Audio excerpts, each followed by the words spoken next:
மாணவர்கள் அனைவருக்கும் வணக்கம். நாம் அடுத்து பார்க்க இருக்கின்ற பாடப்பகுதி தொடை நயம். முந்தைய காணொளியில தொடை அதனுடைய வகைகள் என்னவென்றெல்லாம் பார்த்தோம். தொடை 5 வகை: மோனை, எதுகை, முரண், இயைபு, அளபடை. அதற்குரிய விளக்கங்களையும் முந்தைய காணொளியில பார்த்தோம். முந்தைய காணொளியில தொடையில எதுகை மோனை தொடை பார்த்தோம்.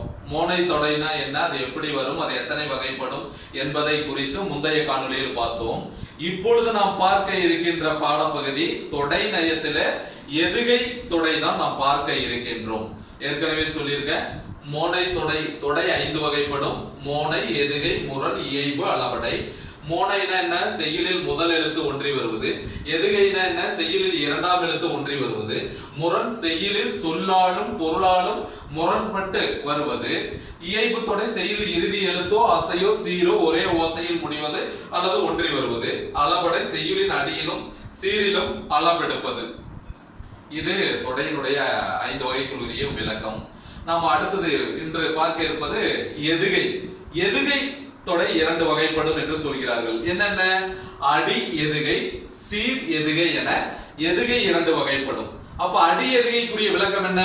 அடிகள் தோறும் 2ஆம் எழுத்து ஒன்றி வருவது. நல்லா நினைவில் வச்சுக்காங்க. அடிகள் தோறும் 2ஆம் எழுத்து ஒன்றி வருவது அடி எதுகை.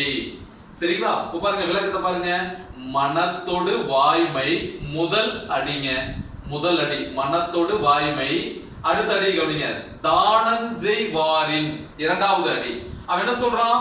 அடிகள் தோறும் 2ஆம் எழுத்து ஒன்றி வருவது. அப்ப 2வது எழுத்து கவனிங்க, நா. இங்கேயும் கவனிங்க, 2வது அடியிலையும் நா. முதல் அடியிலையும் நா வந்திருக்கு 2வது எழுத்து. 2வது அடியிலையும் 2வது எழுத்து நா வந்திருக்கின்றன. அப்ப இது என்னது? அடி எதுகை. அடுத்தது வாங்க, சீர் எதுகை. சீர்கள் தோறும் 2ஆம் எழுத்து ஒன்றி வருவது. சீர்கள் தோறும் 2ஆம் எழுத்து ஒன்றி வருவது சீர் எதுகை எனப்படுகின்றன.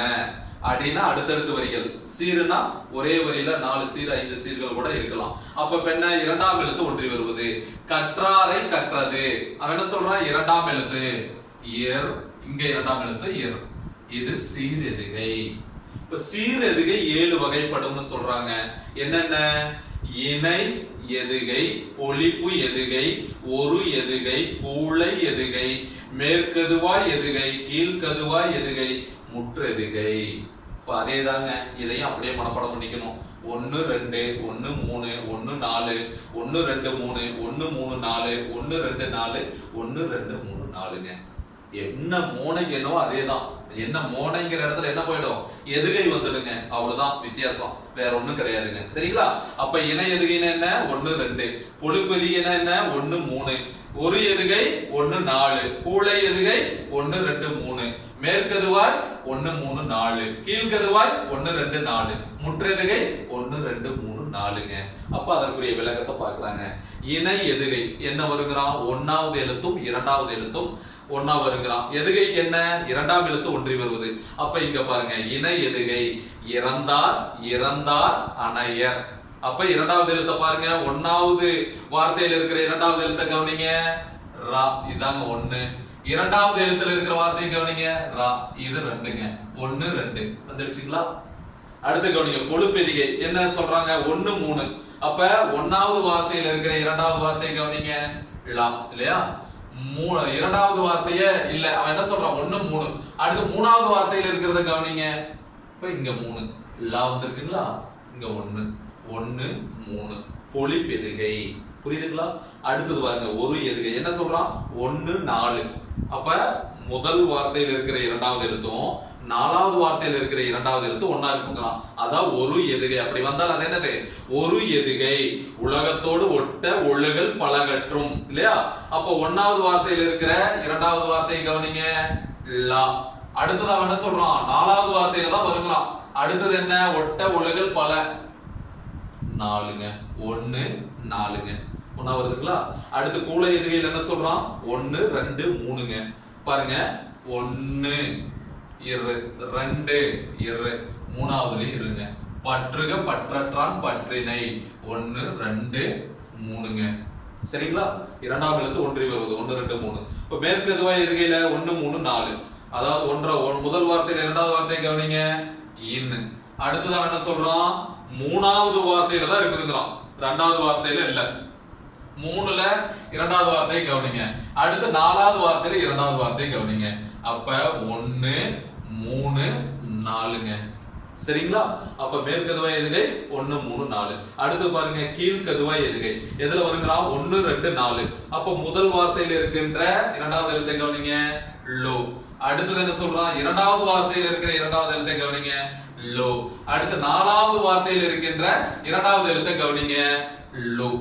தாங்க 1 1 2 4ங்க. சரிங்களா? அப்ப அது என்னது, கீழ்கதுவாய் எதுகை. அடுத்து முற்று எதுகை 1 2 3 4ங்க. எல்லா வார்த்தையிலும் இரண்டாவது வார்த்தையை கவனிங்க 1 2 3 4ங்க. அப்போ 1 2 3 4 இதுதாங்க முற்று எதுகை. சரிங்களா? நீங்க மனப்பாடம் செய்து கொள்ள வேண்டிய ஒரே விஷயம் இதுதாங்க. இதை நல்லா மனப்பாடம் பண்ணிக்காங்க. அவன் வினாத்தாள்ல எப்படி கேட்டாலும் நம்ம எழுதிடலாம். சரிங்களா? இணை எதுகை, பொழிப்பு எதுகை, ஒரு எதுகை, கூளை எதுகை, மேற்கதுவாய் எதுகை, கீழ்கதுவாய் எதுகை, முற்று எதுகை. மோனைக்கு என்ன பார்த்தோம், மோனை போயிடும். அடுத்தது எதுகைங்க. அடுத்தது என்ன போயிடும், எதுகை போயிடும். அடுத்தது என்ன, முரண் வருங்க. அடுத்தது நம்ம பார்க்க போறோம் முரண். அப்ப இது வந்து மாறவே மாறாதுங்க, அப்படியே தாங்க வரும். 1 2 1 3 1 4 1 2 3 1 3 4 1 2 4 1 2 3 4 அப்படியே மனப்பாடம் பண்ணிக்காங்க. அங்கங்க அந்த எந்த வரிகள் கொடுத்தாலும் எந்த பாடல் கொடுத்தாலும் இது மறக்காம இருந்ததுன்னா நீங்க எடுத்து எழுதிடலாம். சரிங்களா? பாருங்க, திரும்ப பாருங்க. அடுத்த இதுல நம்ம முரண் பார்ப்போம். சரிங்களா? ரொம்ப நன்றிங்க.